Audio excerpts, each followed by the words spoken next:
here is my Smoke Pro by Camp Chef.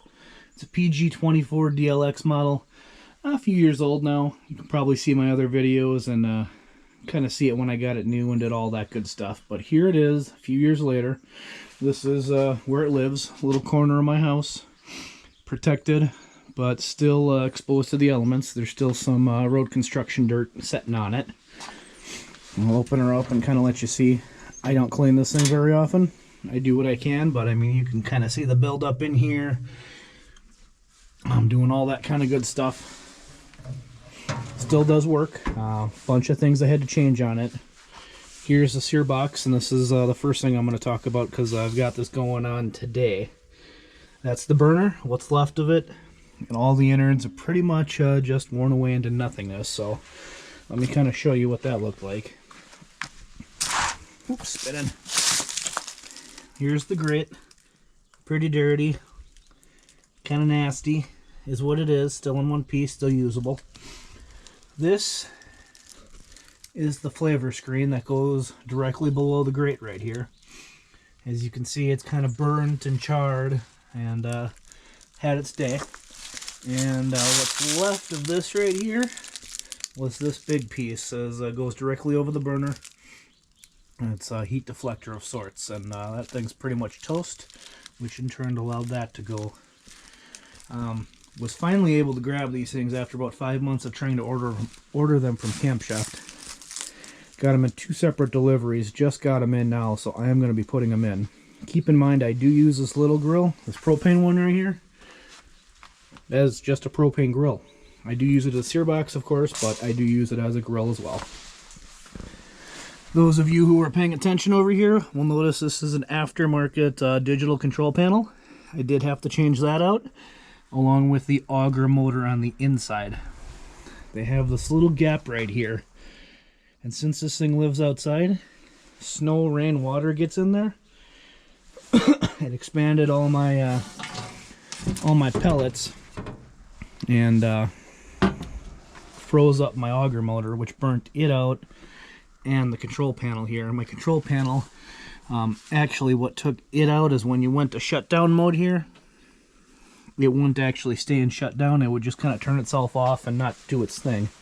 So replace both of those. There is a nifty little website I use, saved me a little bit of money on it, so it's not name brand, but it's the same stuff. So I agree. My little corner here, pretty messy, of course, but I know you guys wanted to see a long-term test.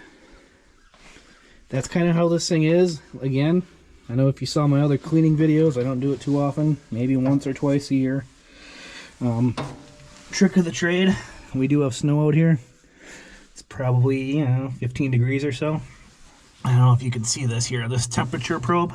If it's too cold out, it won't start because your screen gives you an error. Hold your finger over the tip until it gets warm enough. And then your digital control pad here will read a temperature that's not in its error mode and will actually turn the grill on, otherwise it will not start. But I am going to put this bad boy back together. I suppose I should show you my blanket. This is the inside. I did get it too hot so the magnets don't work on the front. And that's the outside. Pretty dirty. Again, just throwing it on so I can cook. If I don't have this on in this cold, the bottom seems to cook a lot quicker than the top does, and I get a burnt bottom and not such a done top. So I'm going to go throw this all together, and we will continue from there. Looks like I might need to clean that back chimney there too. That's pretty disgusting. So upon further cleaning of this this area here, it looks like my burner has a little worse for wear too. It's got a big hole or channel in it right there instead of having the nice little pinholes. So this is probably something I'm going to have to address at some point. I'm not going to do it now. And then I did just scrape off the back here, so it's a little bit cleaner. So hopefully you guys can see that. But as it sets right now, I'm going to drop these pieces in. Heck, I don't even remember if it goes this way or the other way. I imagine it goes this way. I'm putting it in that way. And then we've got the screen.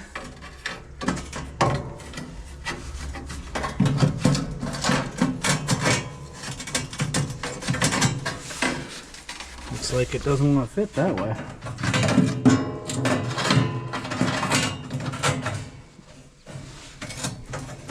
And the edges here just catching. So maybe I gotta lift it up, slide it over, and bring it down. That looks like it should. Everything's looking pretty good there. Now I'm going to put this very dirty screen, and here's the front side of it that I'm actually going to be cooking on. Back into place, so to speak.